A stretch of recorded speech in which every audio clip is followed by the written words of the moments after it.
Hi, ladies. Today, I'm talking about a very controversial topic that probably a lot of people will not like, but you know what? I don't care. I've experienced this in my life, and I've seen this happen, and this is a huge issue. So we're going to talk about it. And before I get people in my comments saying, but men, blah, blah, blah, I don't care. The topic of discussion today is not men. And before I get people saying, well, in male friendships, men do such and such to each other, again, I don't care. That's that's not the topic of discussion for today. We're talking about female friendships. We're talking about the lies. We're talking about the scams. And that's it. We can have another video talking about male friendships if people wish.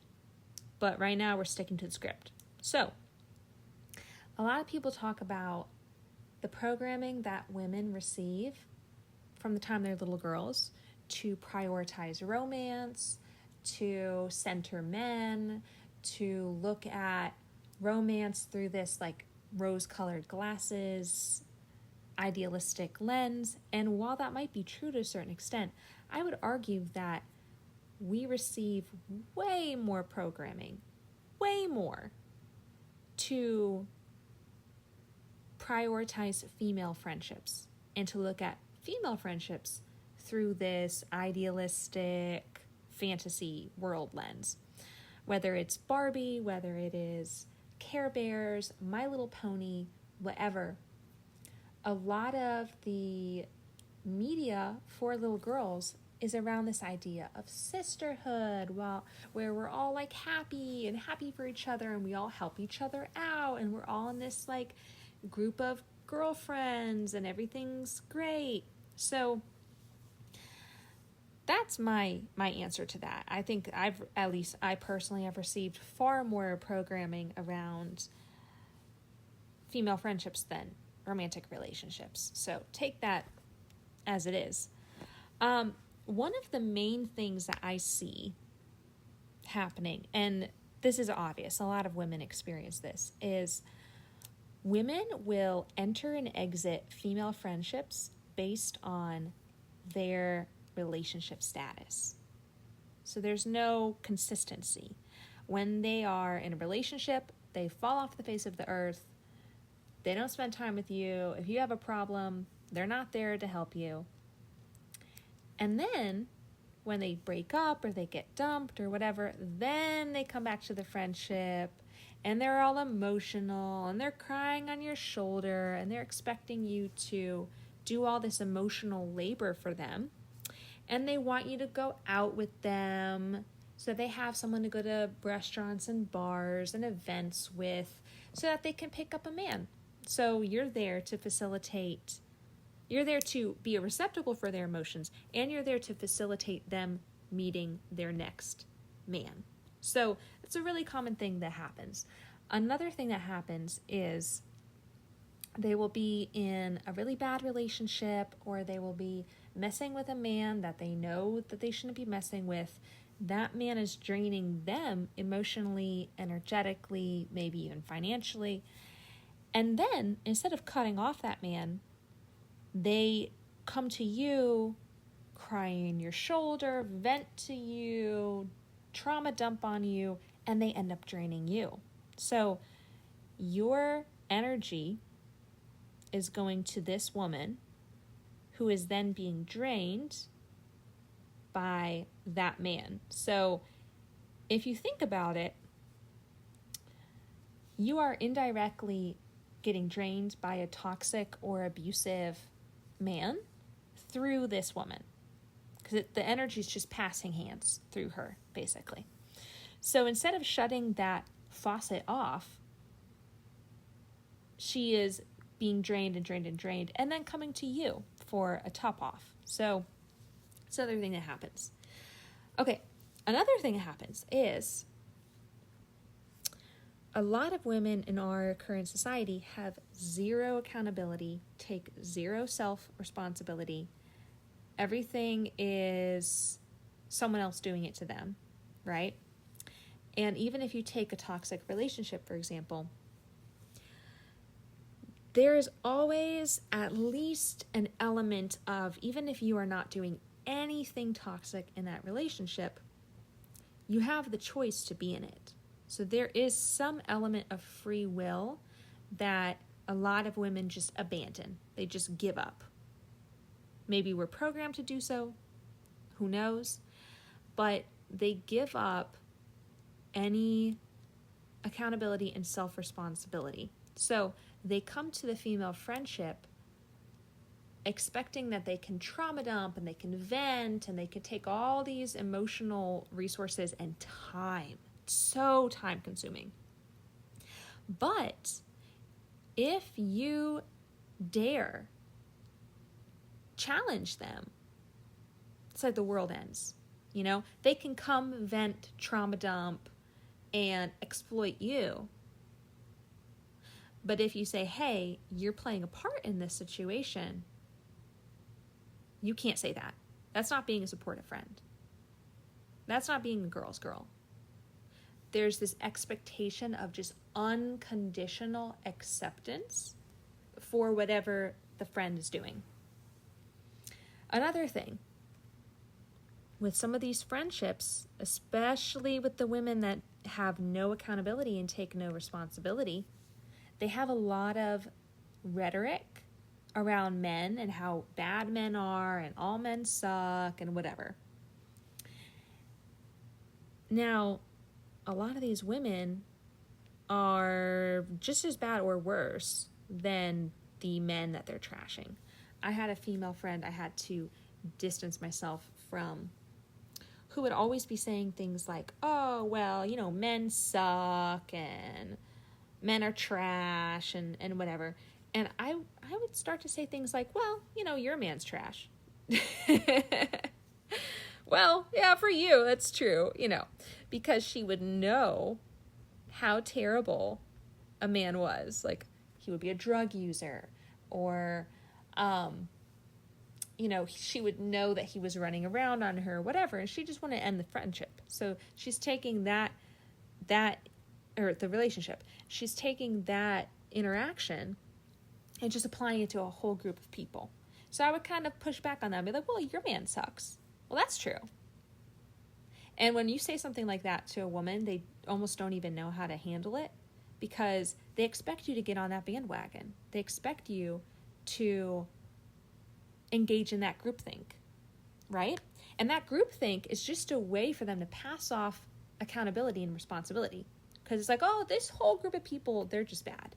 And I'm just here on the receiving end of that. And I'm just giving up all my free will and all my power and all my sovereignty to do anything about the situation. So, same type of people, though, often will be doing terrible toxic things to their male partners. Maybe both are doing it to each other. Sometimes it's not even like that, though.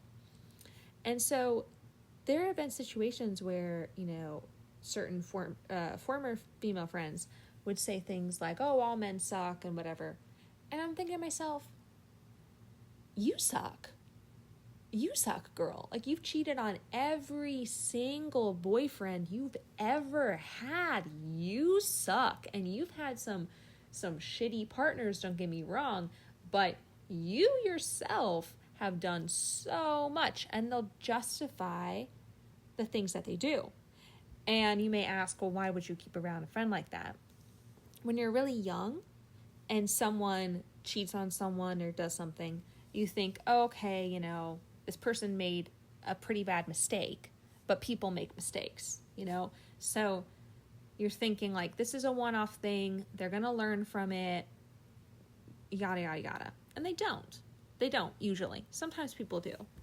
But then over time you see, oh, okay, it wasn't just when you were 19, 20, you cheated on a boyfriend, you learned from it, you got better. No, it's a repetitive pattern. But these patterns of behavior, interestingly enough, go along with this rhetoric about men. It's almost like they have to dehumanize this group of people and build up this whole story in order to justify their behavior on some level. but they will always see themselves as a victim. So it's kind of like a form of narcissism of the, deny, attack, reverse victim and offender. And I want to make it really clear, for a lot of these women, they've had male partners that suck and that are worse than them. However, they treat pretty much every single partner like trash. So just because, if you've had 5 partners, just because 2 of them were awful and worse than you, doesn't mean you get a pass to treat the other 3 the same. So anyways, if you push back enough against this rhetoric, that will just tear the friendship apart, because they've been sold this version of female friendship where their female friends just passively kind of accept everything that they do and just unconditionally support them through their terrible decisions, never question them, never challenge them, are just kind of basically a robot, right? You're conveniently there whenever they need you, whenever they're riding someone's D, you just disappear. And then when they want to dump on you, you just receive all that emotional dumping, and you just are an echo chamber. You're like ChatGPT. You tell them exactly what they want to hear, and then they go on their way. So there's this dehumanization that happens in female friendships that people don't really realize a lot of the time, and they don't really talk about. Okay, one more thing I want to talk about. I have a list of things here, and they're kind of disjointed a little bit, but I'm pulling from different female friendships that I've been in or things I've witnessed. So have kind of just some bullet points here. The thing I want to mention is women treating you like a proxy partner rather than a female friend.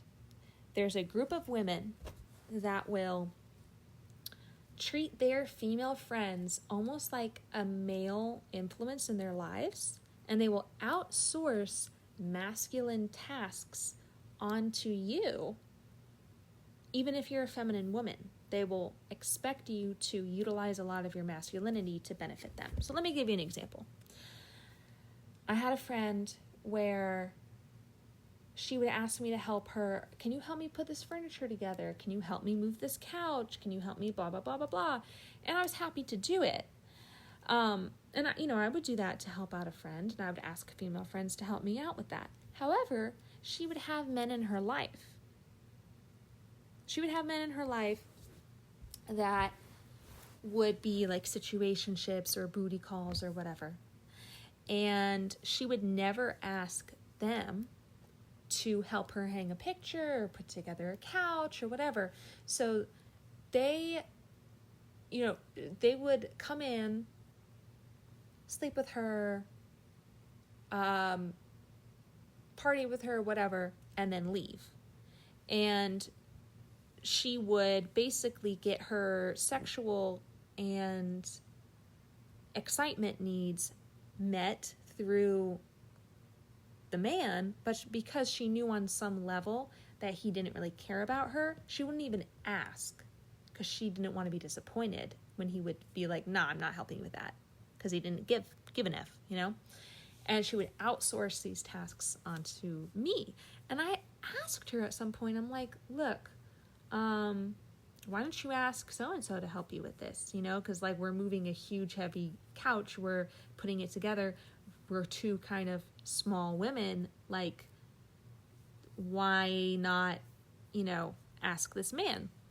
So that's something to keep in mind.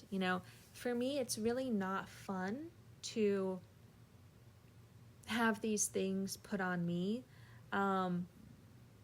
Very physical tasks or protection of someone or whatever that should be coming from the male partner, but because they're in an unstable or tenuous relationship with a man, they cannot or will not ask that person to do it.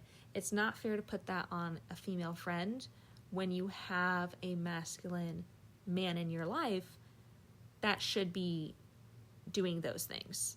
If you're single and there's no men in your life and you're asking your female friend to help you move a bunch of heavy furniture or asking them to help you out in a tough situation, that's kind of different. But we're talking specifically about when there is a man in your life, but that man's not living up to his responsibilities, and instead of addressing that, you push those responsibilities off onto women in your life. So be very careful of that. If you're a proxy partner, or if you're being treated as a receptacle for someone's emotions that they're not processing, if you're being treated like ChatGPT, right? You're just expected to spit back whatever someone wants to hear. This is so time consuming. It's so draining. This is even if you don't help people out financially. That financial stuff is a whole other layer of this. Even if you're just sort of there for them, so to speak, emotionally, people don't think that is very draining because you're not visibly, tangibly giving any resources, but the amount of time, the amount of a time suck it is, the amount of energy that it takes is so extreme. So you may find yourself neglecting your self-care, neglecting going to the gym, neglecting your passion projects and your personal things that you want to do because you're being sucked dry by these female friendships. So another thing I want to talk to you about is sometimes we have positive experiences that are good, but they set us up for failure in a sense. For me, I grew up with a bunch of sisters and we have pretty good relationships. I have pretty good relationships with all my siblings. And so I had rose-colored glasses, not just from media programming, but my own family relationships. And because I had these experiences of female friendship in the form of my siblings, I kind of positively projected that on all women in my vicinity. And I realized the truth in a very hard way that was not the case at all. So I had to come to a reckoning with myself at one point where I realized I am so strict with men. I'm so strict with men. I'm very hyper cautious of being drained by them. And I'm almost too strict. But then when it came to female friendships, they would take me to the cleaners. They would completely exploit me and mistreat me, put me in dangerous situations, bring dangerous men around me because they value D above the safety of their friends. So I had to really come to a reckoning where I was like, okay, what am I doing? What am I doing? I am giving these people, I'm basically positively profiling women because they're women and giving them this extra bump up in trust that they do not deserve until they've proven that they deserve it. So I had to really question what I was doing, and I realized that I was actually centering friendships. So there's all this talk about don't center men, don't blah, blah, blah, blah, blah.